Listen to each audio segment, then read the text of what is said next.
Well, hello and welcome to episode 24 of our backyard garden in South Carolina upstate. It's July 19th, 2024, and it's about 10 or 11 o'clock in the morning. We did our front yard tour earlier when it was a little cooler, but I wanted to get this one in before our cleome started to wilt. They typically do that in the midday. This is where I typically am starting right now in the midsummer, is our little cleome forest. And as you can see, the cleome are these tall flowers, about at this point in the year, about 4 feet in height. Some are still going crazy. The ones over here got a little bit earlier start, and a lot of them are already finished up, a little ahead of schedule. You can see some of these that are pretty well finished. Last year these went into August before they finished up, and I generally, even though they're not looking great, I leave them because the seed pods will give us a lot of flowers for next year. These represent about 3 times the number of flowers that we had last year, and we don't really have anything else in this area other than a few daisies. And for this time of year, it's nice to have the colors. So we're just going to leave these until probably late fall and then pull them out. And then we'll head over here. We have on this side our knockout yellow rose has 1 rose right now that's still yellow. The others are starting to bleach out in the sun. We have some buds up here. This badly needs to be deadheaded. We've got seed pods here that are really kind of sucking the life out of the plant.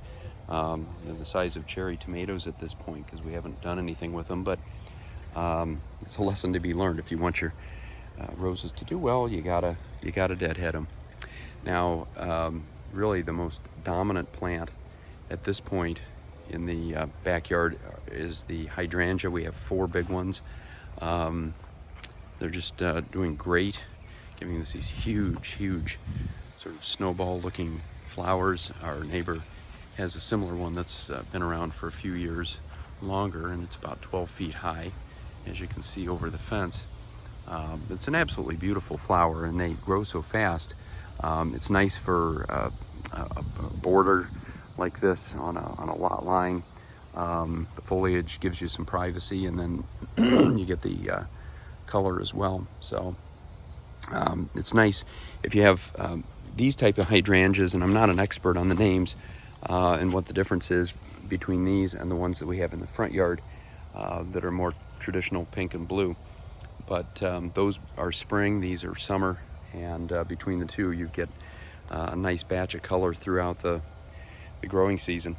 Now down here, a little harder to see, but these are some Asiatic lilies that we put in this spring. We've got a bud over here. We just put the bulbs in pretty recently, and they're doing very nicely. Had some gladiolus bulbs over here. We cut one of these off just yesterday, so we didn't get a chance to show it off in the video, but it was a nice long pink stalk of flowers. Over here, we've got another cleome just growing out of the stones in our fire, or around our fire pit, and then others that are growing out of the bricks at the fire pit. So these cleome will grow just about anywhere. They're very hardy, give you a color for a good 3 or 4 months of the summer. So they're really nice to have in your garden, and they'll reseed, so you don't have to keep buying them every year. We've got a ton of weeds in here, so this is something else that will need to be done this weekend, is getting this sprayed. Roundup does a nice job with these. Here's some more of the lily bulbs that we put in, these Asiatic lilies, giving us a lot of blooms right now. Nice thing about putting the bulbs in the spring is that they bloom a little bit later. Most of the ones that have been in now for a few years, like up in here, these are all done. These finished up in June, and So they're done for the year, whereas the ones that we put in this year are still blooming now, and we'll get probably a few more blooms off and on through the end of this month. So it's nice to kind of pace ourselves like that. Up here we have one of two butterfly bushes that are still blooming, although I think it's coming close to the end of its growing season, probably another 2 weeks or so, and that'll be finished up. We've got begonias down here doing really well, some vinca, and another butterfly bush, a little bigger, but still getting close to the end. More begonias. These were purchased about I'd say 6 weeks ago when we put them in, and they're doing pretty well. Some more lilies from bulbs, a few more getting ready to come out. We have a miniature climbing rose, or knockout rose I should say, here. Not doing terribly well, did a little better last year, but still hanging in there. This is not the high point of the season. It's more of a spring flower. Daylilies up in here, all finished for the year. And we've got more begonias that Jenny put in through here. They're doing really well. Some creeping Jenny, appropriately enough. Just a ground cover plant that is real pretty, doing well. We've got our digitalis here that we're letting just go to seed. Hopefully these will continue to spread and give us more flowers next year. And then got a butterfly flying back and forth off camera here.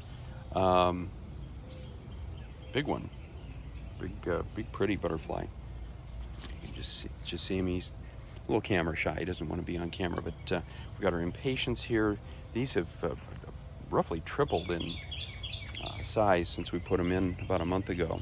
So between fertilization and just the right amount of soil and water and light, they're very happy, much better than the ones we had back here along the pathway last year that did not do so well. They grew reasonably well, but they never flowered, and eventually they just sort of died off fairly quickly. So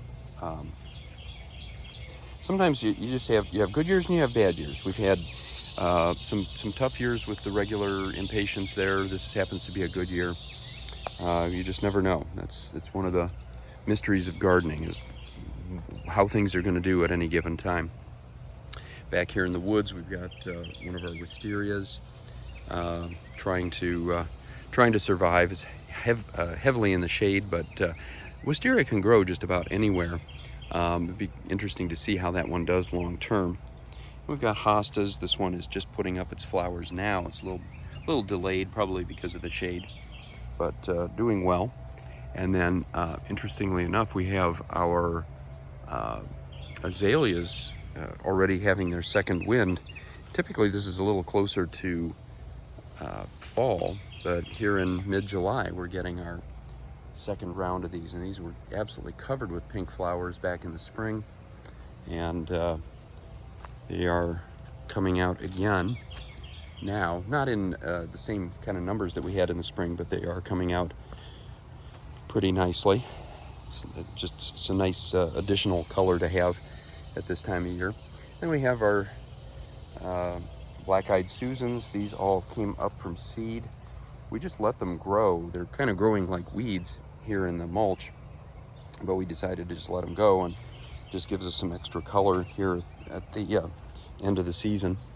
And then over here, another wisteria that's doing very well. Having a lot of fun on the fence, gradually spreading out, and we're still getting a couple of blooms here and there. There's a bud right there. It's getting ready to come out within the next week or two. Most of these come out in April, but you'll still get some scattered over the next couple of months. More black-eyed Susans down in the terraced area there. We're going to come back to that in a moment, but a lot of what's growing here in this area right now is just weeds. So again, I need to get out here and spray with Roundup to get that under control. But over here we have some vinca. These are all grown from seed this year. Our little seedling factory on the back porch has been very productive, and we've got some more here. We've got zinnias here, all from the same place. Jenny was very, very busy over the last couple of months raising those and planting them, raising them, and then getting them into the garden. And we've got a hibiscus here. We don't talk about the hibiscus quite as often. This one has not done terribly well. It had trouble adjusting. We put it in June after it had already gotten pretty hot. It's survived, but it lost a lot of leaves in the process, although it has been flowering nicely. Beautiful, very tropical looking flower.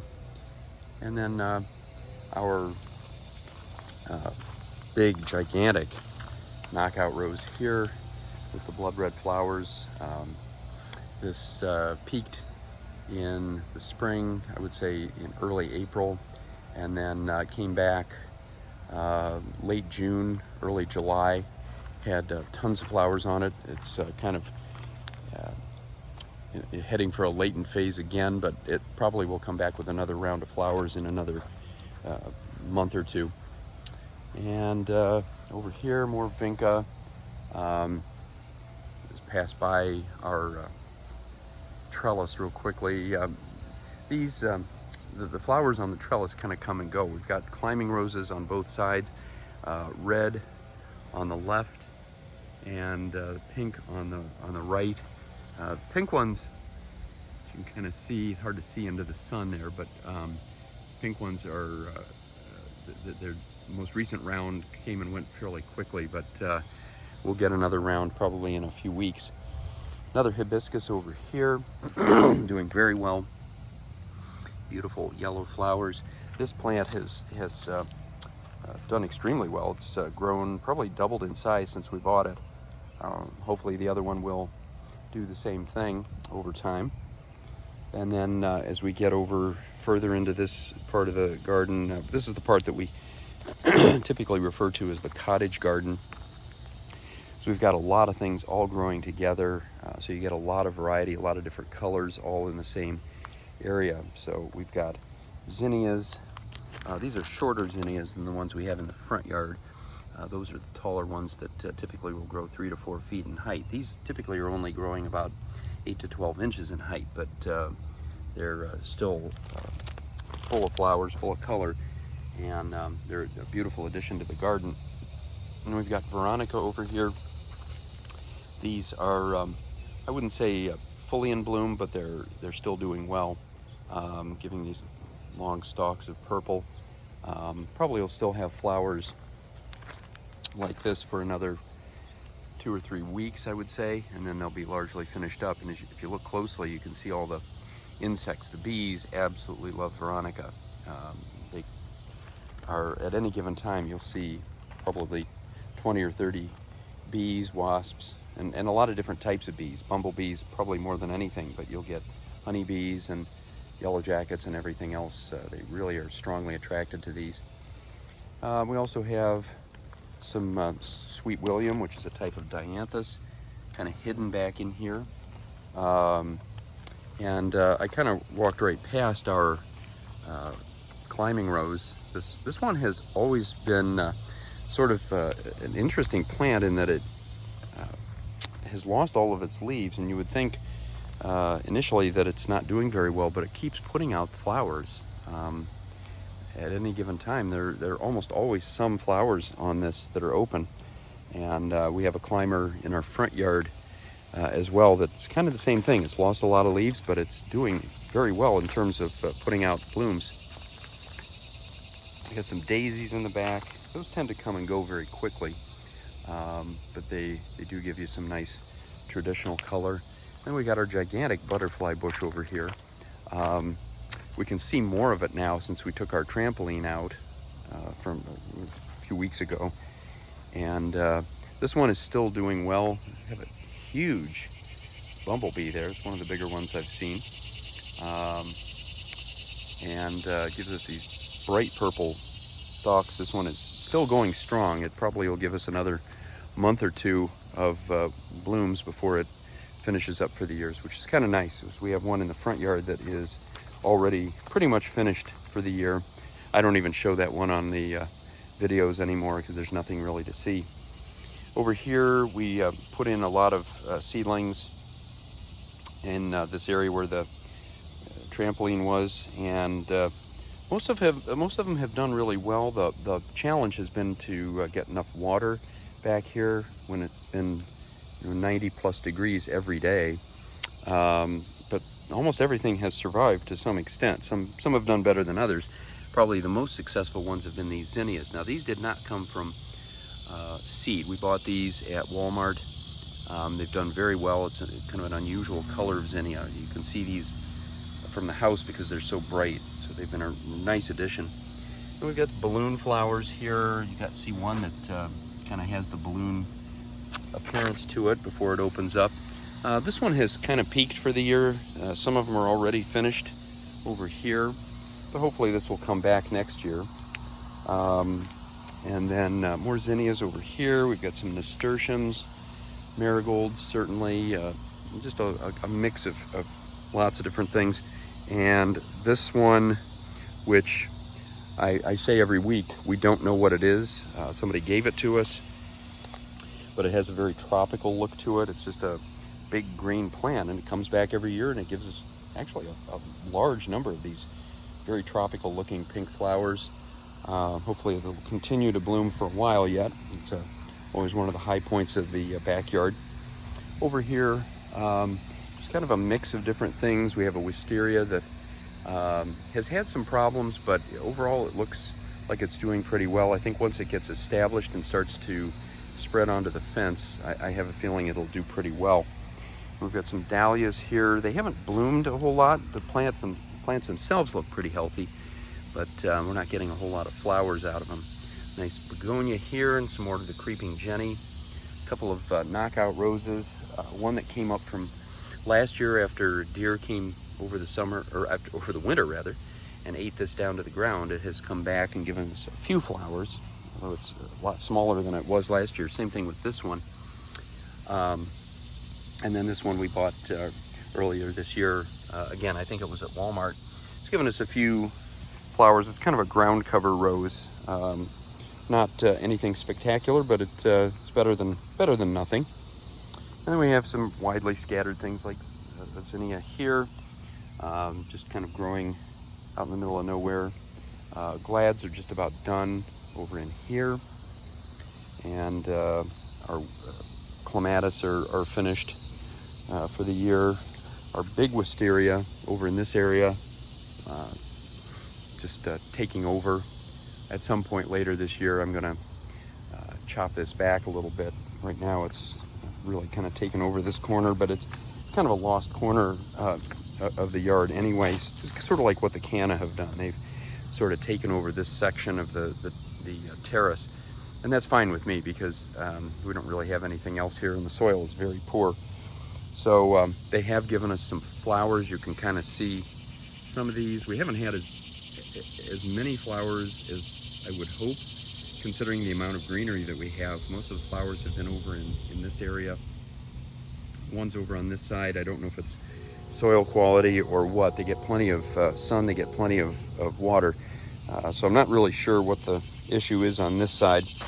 But then we have our other type of canna, which gives us the red flowers. Unfortunately, I guess I shouldn't really use a plural there. It gives us one flower.